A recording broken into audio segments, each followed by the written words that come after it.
예, 여러분 안녕하세요. 진리탐구 두 번째 시간입니다. 지난 시간에는 제가 기도, 주님의 이름으로 기도합니다. 그 부분에 대해서 얘기를 나누었었죠. 예, 오늘은 이제 주님의 이름에 관한 이제 두 번째 시간인데요. 여러분, 신약의 복음에 있어서 가장 처음으로 전해진 복음에 대해서 여러분 어떻게 알고 계신가요? 주님이 이제 십자가에 달리시고 부활하신 후에 12 제자들이 드디어 이제 복음을 전하기 시작했습니다. 그때 이 12 제자가 전한 복음 중에 첫 번째 복음의 말씀은 무엇이었는지 여러분 아십니까? 예, 사도행전 2장에서 보면 사도 베드로가 12 사도와 함께 서서 그 당시에 예루살렘에 있는 사람들, 특별히 유대인들이겠죠. 많은 사람들에게 복음의 말씀을 전하는데, 그때 사도행전 2장 21절에 이러한 말씀이 있습니다. 누구든지 주님의 이름을 부르는 사람은 구원을 받으리라 라고 말씀하셨습니다. 이렇게 말했는데요, 이건 사도 베드로가 구약의 요엘서의 말씀을 인용한 겁니다. 요엘서 2장 32절의 말씀을 인용한 건데요, 요엘서 2장 32절에는 이제 누구든지 여호와의 이름을 부르는 사람은 구원을 받을 것이다 이렇게 말합니다. 예. 근데 이 말씀을 사도 베드로가 이제 예루살렘에서 처음으로 복음을 전할 때 인용을 한 겁니다. 누구든지 주님의 이름을 부르는 사람은, 구약에서는 여호와였는데 신약에서는 여호와자가 다 주자로 이제 바뀌죠. 인용을 할 때. 누구든지 주님의 이름을 부르는 사람은 구원을 받을 것입니다. 이렇게 말했습니다. 예. 구원을 받는 조건이 주님의 이름을 부르는 것이라고 했습니다. 제가 지난번에 중학교 1학년 때 그 체험을 얘기하지 않았습니까? 주님의 이름으로 기도합니다. 이거에 관해서. 근데 그와 비슷하게 이제 그때 저희 누나, 저보다 한 10살 정도 많은 누님이 계셨습니다. 그때 누나가 먼저 이제 교회 안에 계셨었는데, 그때 누나는 다른 이제 도시에 나가서 살고 있었습니다. 이미 사회생활 하고 있는 중이었는데요. 저에게 어느 날 와서 이제 중학교 1학년 때인가 2학년 때인가 이렇게 어린 동생에게 이런 말을 했습니다. 너 주님의 이름을 불러보았니? 예, 이렇게 질문했는데, 그 질문이 제가 딱 들었을 때 좀 상당히 좀 어색했습니다. 주님의 이름을 불러보았니? 예. 글쎄, 제가 불러보았는지 안 불러보았는지 잘 모르겠습니다. 그때 누나가 이제 주님의 이름이 무엇인지는 아느냐 이렇게 물어봤습니다. 주님의 이름. 예. 주님의 이름이 무엇인지 아느냐. 저는 그때 약간 어색해서 금방 대답하지는 않았고요. 결국은 이제 했죠. 예수 아니에요? 이렇게 이제 신약에서, 예. 이제 주 예수 이렇게 드니까 예수님의 이름을 기도합니다 했으니까 이제 그런 말을 많이 썼기 때문에 예수 아니냐 이렇게 맞다고. 그런데 주님의 이름을 불러보았니? 라고 질문했었습니다. 누나가. 그 질문이 정말 어색했었습니다. 주님의 이름을 불러보았는가? 여러분은 주님의 이름을 불러보셨습니까? 예. 뭐라고 대답하시겠습니까? 불러보셨다고 할 겁니까? 안 불러봤다고 할 겁니까? 예. 제가 그 당시에 느낀 것은 불러본 것도 아니고 안 불러본 것도 아니고 그랬습니다. 왜냐하면 예수라는 이름을 제가 모르는 게 아니기 때문에, 예수라는 이름을 여러 번 말했겠죠. 기도할 때는 당연히 그 당시에 많이 말했으니까요. 주님의 이름으로 기도합니다. 예수님의 이름으로 기도드립니다. 이런 말을 했으니까요. 그리고 가끔 찬송 같은 데 보면 예수여 이 죄인을 이렇게 하니까 찬송 부를 때 좀 하고. 그런데 제 누님의 질문의 뉘앙스는 그것이 아니라는 것을 제가 직감적으로 느꼈습니다. 그때 누나가 맞다고, 예수라고. 그럼 우리 예수님의 이름을 한번 불러보자 그랬습니다. 그래서 누나가 따라해보라고, 주 예수여 이렇게 불러보라고 했습니다. 그래서 저도 이제 그때 따라 했을 겁니다.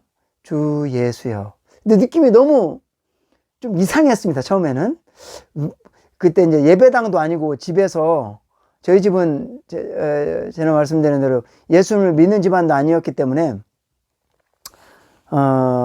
집에서 예수님의 이름을 부르는 것이 좀 어색했습니다. 어쨌든 몇 번 불러보았습니다. 그때 누나가 맞다고, 이렇게 부르는 거라고, 잘 불렀다고, 예, 아마 그랬습니다. 그리고 이제 이름을 이렇게 계속 불러보라고 그랬습니다. 근데 이제 제 기억에 그렇게 자주 그 후에도 그렇게 혼자서라든가 이렇게 주 예수님 이렇게 부르진 않았던 것 같습니다. 예. 그런데 훗날에 문득 생각해 볼 때 이런 게 있었습니다. 왜 찬송가에 보면 주의 이름을 부르는 자는 구원을 얻으리로다. 예. 아마 이런 찬송을 많이 아실 겁니다. 우리가 이 찬송을 많이 부르죠. 주의 이름을 부르는 자는 구원을 얻으리로다. 예. 예. 저도 그때 찬송을 많이 했는데, 정말 주님의 이름을 많이 부르진 않았던 것 같아요. 그래서, 이게 우리가 찬송 부르는 거랑 좀 실제랑 내용이 많이 틀리구나, 라는 거를 알게 됐습니다.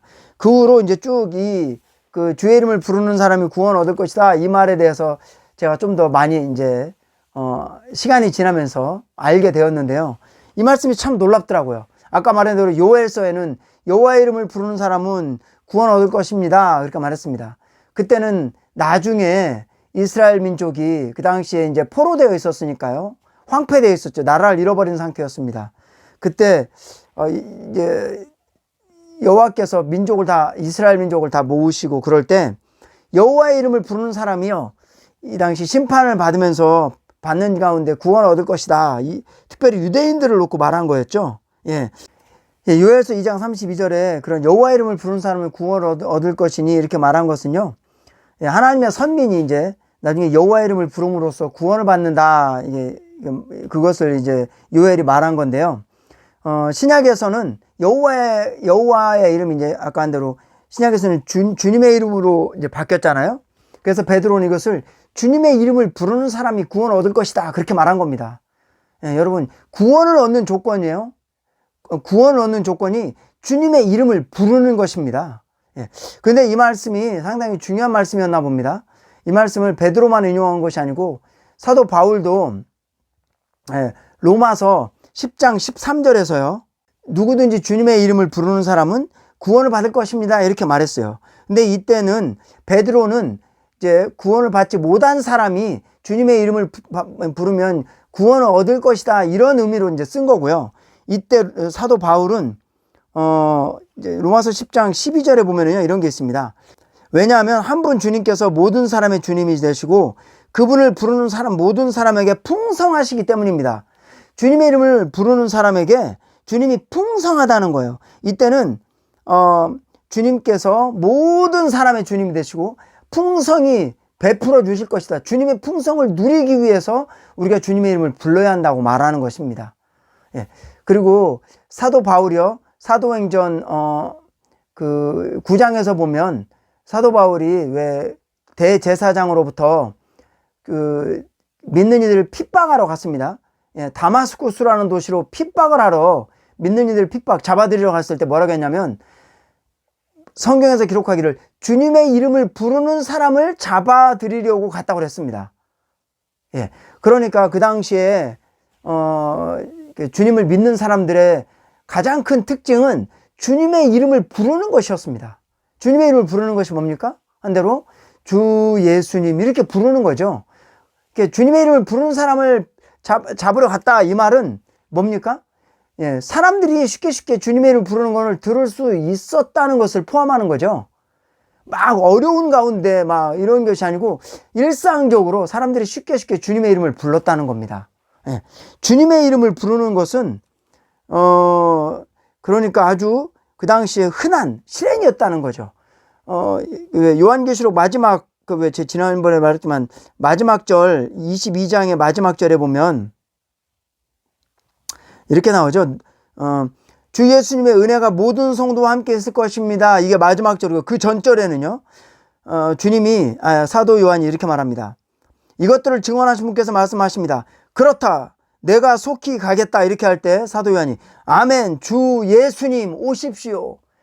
그러니까 성경은요. 사실 주 예수님을 부름으로써 마치는 겁니다. 주님의 이름을 부름으로써 마치는 거죠. 예. 그죠? 예. 이렇게 주님의 이름을 부르는 것은 그 당시에 흔한 실행이었다고 그랬잖아요. 예. 그런데 이제 그 구약에 보면 여호와의 이름을 부르는 것이 구약에서는 여호와의 이름을 부르는 것이었으니까요. 그것이요. 그 이스라엘 민족들에게도 아주 흔한 실행이었다는 겁니다. 창세기 4장 26절에서 셋이 그 이름을 에노스라고, 셋이 아들을 낳고 이름을 에노스라고 했는데 그때부터 사람들이 여호와의 이름을 부르기 시작하였다라고 말합니다. 그러니까 에노스 때부터 여호와의 이름을 부르기를 시작한 거죠. 에노스만 그렇게 부른 것이 아니고요. 성경에는 이제 창세기만 놓고 보더라도요. 아브람, 그 여호와의 이름을 불렀더라라는 기록이 여러 군데 나옵니다. 그 다음에 이삭도 여호와의 이름을 불렀더라. 그 다음에 모세, 그 다음에 이스라엘 자손들이 여호와의 이름을 불렀다고 그랬고요. 삼손, 사무엘, 다윗, 그 다음에 뭐 시편 기자, 시편 작가죠. 뭐 아삽, 헤만, 그 다음에 엘리야, 이사야, 예레미야, 이렇게 여러 사람들, 그 후에도 많은 사람들이 여호와의 이름을 부른 겁니다. 그 여호와의 이름을 부를 때 평안을 얻고 만족을 얻고, 그죠? 거기에서 기쁨을 얻고 막 이렇게 말한 겁니다. 그리고 특별히 요엘은 그런 그 여호와의 이름을 부름으로 구원 얻는 것까지 말하고 있고요. 여호와의 이름을 부르는 것에 대해서 이제 몇 가지 그러면 유명한 예레미야 애가 보면, 오 여호와님, 저는 아주 깊은 구덩이 속에서 주님의 이름을 불렀습니다.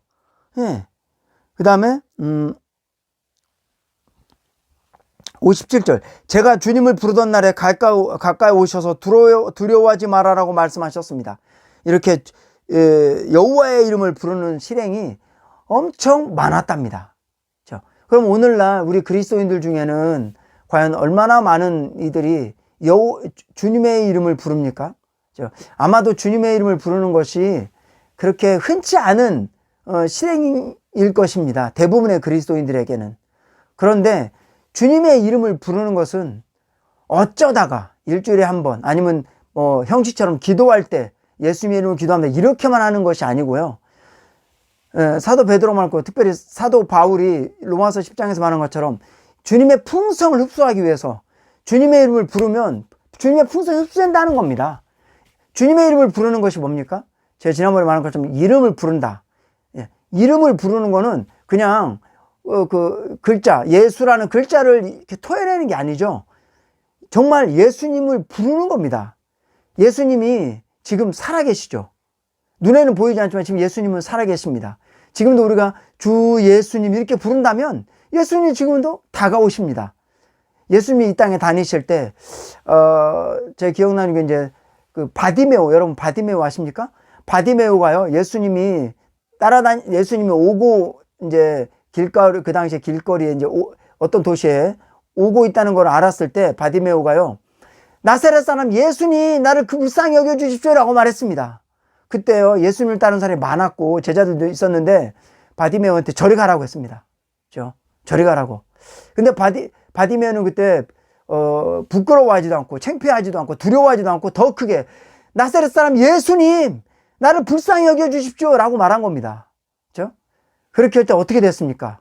주 예수님이 가던 길을 멈추고 돌이킨 것입니다. 뭐 바디메오만 그렇겠습니까? 수많은 사람들이 그렇게 말한 겁니다.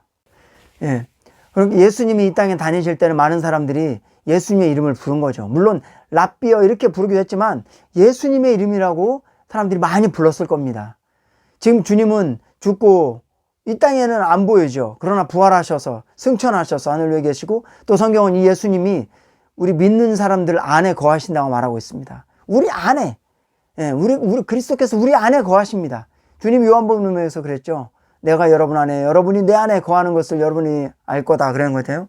지금 주님 우리 안에 계십니다. 그럼 어떻게 우리가 주님과 지금 대화하고 그럴 수 있습니까? 물론 주님 이렇게 해도 됩니다.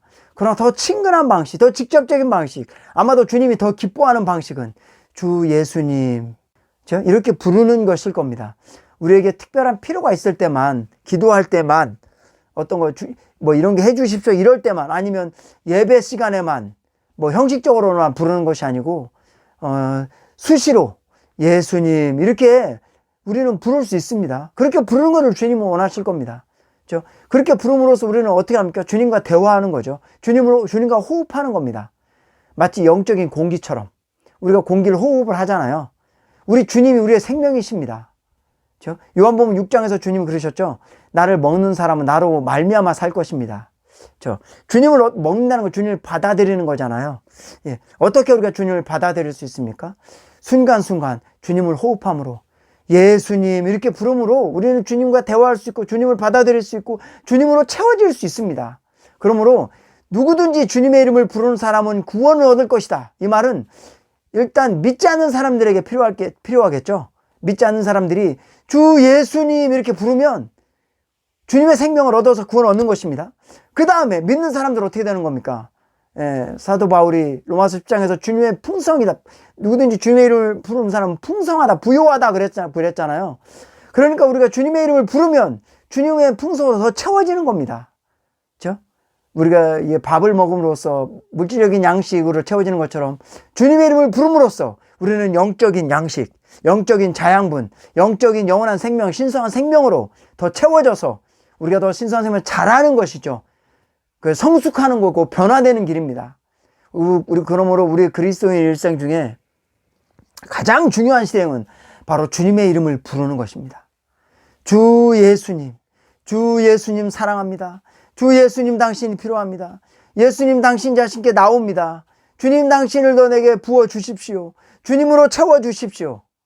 그렇죠? 이처럼 주님의 이름을 부르는 실행이 우리의 매일매일에 정말 더 자주 습관처럼 우리의 그런 정말 무의식적으로 우리에 나오는 실행이 될 때까지 자연스럽게 숨을 쉬듯이 그러한 실행이 되길 원합니다.